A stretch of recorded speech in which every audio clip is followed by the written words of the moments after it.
तो lecture number first है आपका रे ऑप्टिक्स का, और इसमें आपका फर्स्ट टॉपिक है रिफ्रैक्शन ऑफ लाइट। और इसके पहले का जो टॉपिक था रिफ्लेक्शन ऑफ लाइट, उसको सीबीएसई ने इस साल डिलीट कर दिया है। तो हम डिस्कस करेंगे रिफ्रैक्शन ऑफ लाइट। तो व्हाट इज रिफ्रैक्शन? तो लाइट रेज जब एक मीडियम से आपका दूसरे मीडियम में जाता है तो लाइट रेज क्या होता है, इसका पाथ आपका चेंज हो जाता है। तो इसके पाथ चेंज होने के जो फिनोमिना है उसको हम बोलते हैं रिफ्रैक्शन ऑफ लाइट।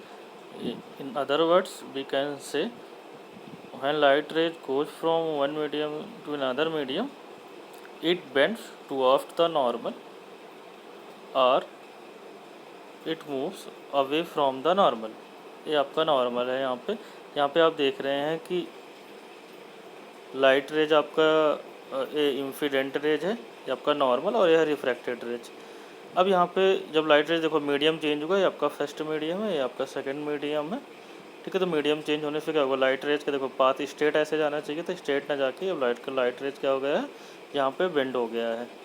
तो इस बेंडिंग फिनोमिना को ही हम बोलते हैं आपका रिफ्रैक्शन ऑफ लाइट। आपने देखा होगा कि अगर पेंसिल वगैरह को अगर हम वाटर किसी ग्लास में डालें और ग्लास में अगर आपका वाटर है तो आपको जो पेन या पेंसिल हो आपको बेंड होती हुई दिखाई देती है। तो ये ड्यू टू द होता है आपका रिफ्रैक्शन ऑफ लाइट के। यहाँ पे देखो नॉर्मल और इंसिडेंट रेज के बीच में जो एंगल बन रहा है उसको हम बोलते हैं एंगल ऑफ इंसिडेंस बोलते हैं। ये आपका आई एंगल ऑफ इंसिडेंस है। और यहाँ पे नॉर्मल और रिफ्रैक्टेड रेज के बीच में जो एंगल बन रहा है आर, इसको हम बोलते हैं एंगल ऑफ रिफ्रैक्शन बोलते हैं। जब लाइट रेज आपका फर्स्ट मीडियम से सेकंड मीडियम में जाता है तो टू ऑफ द नॉर्मल भी बेंड हो सकता है और अवे फ्रॉम द नॉर्मल भी ऐसे भी जा सकती थी रेज। ये आपकी डिपेंड करती है मीडियम की प्रॉपर्टी पे। उस मीडियम की प्रॉपर्टी को हम बोलते हैं रिफ्रैक्टिव इंडेक्स। जैसे यहाँ पे आपका रिफ्रैक्टिव इंडेक्स फर्स्ट मीडियम का है μ1 और सेकंड मीडियम का है μ2 है आपका। तो अगर light rays left refractive index से हायर रिफ्रैक्टिव इंडेक्स वाले मीडियम में जा रहा है तो ये नॉर्मल के टू ऑफ बेंड होगा। वहीं पे अगर ये हायर से लोअर रिफ्रैक्टिव इंडेक्स में जा रहा है तो away from the normal bend होगा आपका।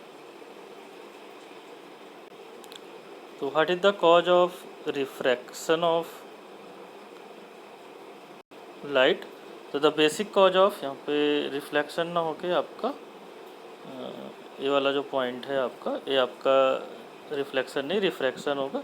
तो the basic cause of refraction of light is the change of velocity of light in going from one medium to another.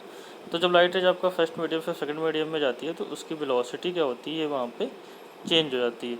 तो due to the change in velocity of light bends towards the normal और away from the normal. आपका जो speed of light होती है, velocity of light, और medium की property होती है। मीडियम की इलास्टिसिटी पे डिपेंड करती है लाइट की स्पीड। तो मीडियम चेंज होता है वहाँ पे तो लाइट की स्पीड आपकी चेंज होती है और स्पीड की चेंज होने से उसका पाथ वहाँ पे चेंज हो जाता है आपका।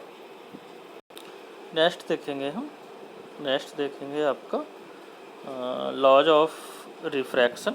तो लॉज ऑफ रिफ्रैक्शन क्या होता है, यहाँ पे आप देख सकते हैं। फर्स्ट आपका लॉ होता है कि जो आपका इंसिडेंट रे था, ये आपका इंसिडेंट रे और incident ray, normal and refracted rays, all three lie in the same plane. ये आपका है फर्स्ट लॉ कि आपका इंसिडेंट रेज, नॉर्मल और रिफ्रैक्टेड रेज एक ही प्लेन में होते हैं।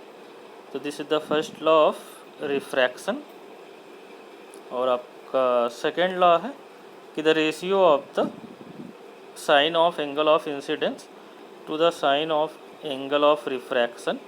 ये क्या होता है, दोनों का रेशियो आपका कांस्टेंट होता है जो कि इक्वल होता है 1μ2 के।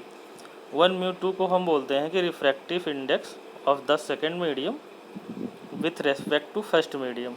यहाँ पे आपका जो 1μ2 है ये आपका है refractive index of second medium with respect to first medium. आपका लाइट रेज जब फर्स्ट मीडियम से सेकेंड मीडियम पे जाता है तो वहाँ पे sine i upon sine r जो आपको देगा वो देगा refractive index of second medium with respect to first medium. यहाँ पे देखो 1μ2 को हम राइट करते हैं μ2 अपॉन μ1, और μ2 को हम बोलते हैं absolute refractive index of the second medium, और μ1 को बोलते हैं absolute refractive index of the first medium. और म्यू क्या होता है, म्यू आपका होता है mu is the flute refractive index, ठीक है। यहाँ पे म्यू आपका फ्लूट रिफ्रैक्टिव इंडेक्स है और ये आपका रेशियो होता है speed of light in vacuum, C is the speed of light in vacuum और with the speed of light in that medium of which we have to find the refractive index. तो refractive index क्या होता है, एक number होता है आपका और ये स्पीड का रेशियो होता है, लाइट की स्पीड वैक्यूम में कितनी है और लाइट की स्पीड उस मीडियम में कितनी है जिसमें हमें रिफ्रैक्टिव इंडेक्स फाइंड आउट करना है। तो उन दोनों के रेशियो को हम बोलते हैं एब्सोल्यूट रिफ्रैक्टिव इंडेक्स।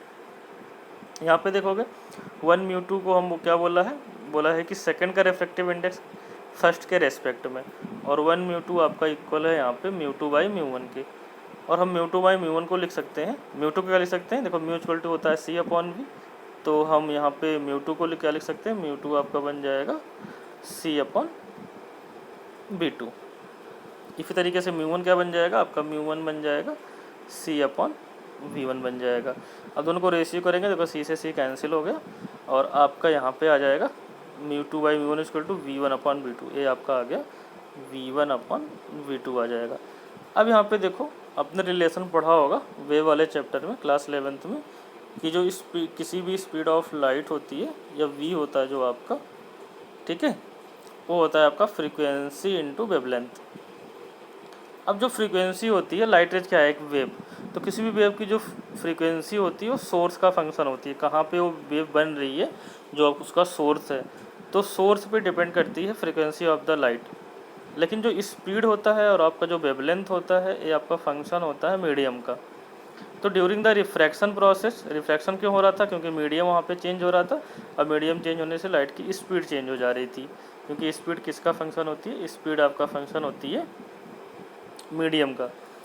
लेकिन फ्रीक्वेंसी किसका फंक्शन है, फ्रीक्वेंसी सोर्स का फंक्शन होती है। इसलिए ड्यूरिंग द रिफ्रैक्शन प्रोसेस जो आपकी फ्रीक्वेंसी होती है ये आपकी चेंज नहीं होती, फ्रीक्वेंसी आपकी कांस्टेंट रहती है। तो यहाँ पे देखोगे आप, यहाँ पे आप देखोगे कि देखो mu 2 by mu 1 equal to आपका बन गया v1 अपॉन v2 और v1 को हम लिख सकते हैं फ्रीक्वेंसी इंटू लेमडा 1 और v2 को लिख सकते हैं फ्रीक्वेंसी इंटू लेमडा 2। तो यहाँ से फ्रीक्वेंसी का टर्म कैंसिल हो जाएगा क्योंकि फ्रीक्वेंसी कांस्टेंट है, तो ये आपका आ जाएगा लेमडा 1 अपॉन लेमडा 2। तो न्यूमेरिकल्स करने के लिए हमारे पास फार्मूले आ गए हैं कि आपका रिफ्रैक्टिव इंडेक्स 1 म्यू 2 को हमने क्या बोला था, 1 म्यू 2 को बोला हमने म्यू 2 बाई म्यू 1 जो कि आपका इक्वल है म्यू 2 बाई म्यू 1 के, और जो इक्वल आएगा v1 अपॉन v2। v1 क्या है आपका, यहाँ पे v1 है लाइट की स्पीड फर्स्ट मीडियम में, v2 है आपकी लाइट की स्पीड सेकंड मीडियम में। अब स्पीड इक्वल टू होता है फ्रीक्वेंसी इंटू वेवलेंथ। अब फ्रीक्वेंसी क्या है आपका during the refraction process constant है, तो यहाँ पे एफ लेमडा 1 हो जाएगा v1 और v2 हो जाएगा आपका एफ लेमडा 2। तो यहाँ से फ्रीक्वेंसी आपकी कैंसिल हो जाएगी, तो लेमडा 1 अपॉन लेमडा 2 आ जाएगा। यहाँ पे देखिए आप कि ये आपके डायग्राम्स गिवन है। तो इस वाले फर्स्ट वाले डायग्राम में देखो कि यहाँ पे म्यू 1 और म्यू 2 है, देखो फर्स्ट मीडियम और सेकंड मीडियम है, लाइट रे जैसे स्टेट निकल जा रही है, बेंड नहीं हो रहा है टू ऑफ द नॉर्मल। तो हम बोलेंगे कि यहाँ पे रिफ्रैक्टिव इंडेक्स क्या है, दोनों का सेम है इस कंडीशन में। तो फर्स्ट कंडीशन में क्या है, सेम है आपका रिफ्रैक्टिव इंडेक्स, इसलिए लाइट रेज क्या हो रहा है, उसका रिफ्रैक्शन नहीं हो रहा है। रिफ्रैक्शन क्यों होता है, रिफ्रैक्शन आपका होता है due to the difference of the refractive index between two medium. Second वाले फिगर में देखो यहाँ पे कि लाइट रेज को ऐसे आपका स्ट्रेट जाना था इस तरीके से, यहाँ पे देखो ए तो स्ट्रेट ना जाके लाइट रेज क्या हो रही है आपकी two of the normal bend हो रही है। तो मैंने आपको बताया कि जब ये हायर रिफ्रैक्टिव इंडेक्स वाले मीडियम में जाएगा तो लाइट रेज क्या होगी, टू ऑफ द नॉर्मल आपकी बेंड होगी। तो इसका मतलब है कि यहाँ पे म्यू 1 और म्यू 2 में जो रिलेशन आएगा तो म्यू 1 इज लेस देन क्या आएगा, म्यू 2 आ जाएगा आपका। नेक्स्ट वाले फिगर में देखते हैं, ये आपका यहाँ पे देखो इस वाले फिगर में क्या हो रहा है कि लाइट रेज देखो ये आपकी आ रही है ऐसे इंसिडेंट रेज, ठीक है, तो ऐसे ही स्ट्रेट इसको निकलना था, स्ट्रेट ना निकल के अभी फ्रॉम द नॉर्मल जा रही है इस तरीके से। तो ये इसको बोलेंगे कि हायर रिफ्रैक्टिव इंडेक्स से कहाँ पे जा रहा है, लोअर रिफ्रैक्टिव इंडेक्स में, मीन्स इस केस में म्यू 1 इज ग्रेटर देन क्या है आपका म्यू 2 है, ठीक है। फर्स्ट में रिफ्रैक्शन नहीं हो रहा है, क्यों, क्योंकि म्यू 1 इक्वल टू म्यू 2 है। सेकंड में two of the normal bend हो रहा है क्योंकि वो हाई रिफ्रैक्टिव इंडेक्स वाले मीडियम में जा रही है आपकी लाइट रेज।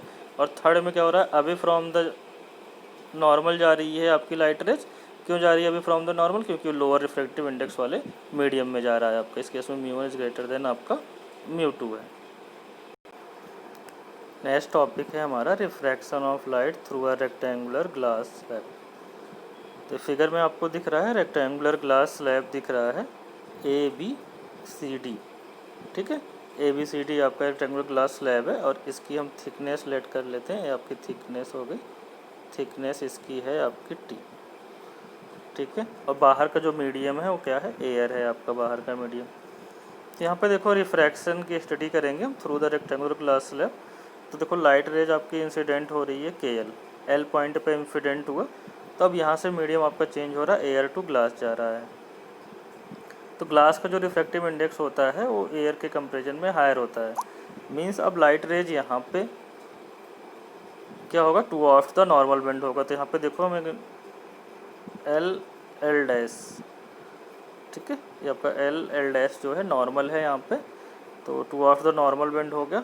फिर उसके बाद लाइट रेज टुवर्ड्स द जो आपका सेकेंड पॉइंट है, जब M पॉइंट पे आपका रीच करेगा लाइट रेज यहाँ पे, तो फिर से मीडियम आपकी यहाँ पे चेंज होगी ग्लास से एयर। लेकिन अब ग्लास से एयर आपका जो मीडियम चेंज हो रहा है, तो ग्लास का रिफ्रैक्टिव इंडेक्स हायर है, तो हायर रिफ्रैक्टिव इंडेक्स पे लोअर रिफ्रैक्टिव इंडेक्स में आपकी लाइट रेज जा रही है।